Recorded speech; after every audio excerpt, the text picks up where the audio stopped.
গিয়ে লিখুন বাঙালির রান্নাবান্না আর সাবস্ক্রাইব করুন আমার চ্যানেল এবং আমার সমস্ত রান্নার আপডেট সবার আগে পেতে বেল নোটিফিকেশানটা অবশ্যই অন করবেন।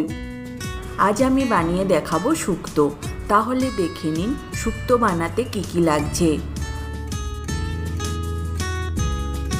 নিয়েছি করলা, শিম, বেগুন, আলু, কাঁচা কলা আর সজনে ডাঁটা। এই সব সবজি একসাথে মিলিয়ে আমি নিয়েছি প্রায় 500 গ্রাম। একসাথে যাতে সব সবজি সেদ্ধ হয় সেই মতো আমি সবজি কেটেছি। সবজি আমি কিন্তু কেটে ধুয়ে নিয়েছি। লাগছে বড়ি, সর্ষের তেল 1 টেবিল চামচ, দুধ 1 কাপ, ঘি আধা চা চামচ, হলুদ গুঁড়ো 1 চামচ, নুন পরিমাণ মতো, সর্ষে বাটা 1 চামচ। এটা হলো 5 ফোড়ন গুঁড়ো।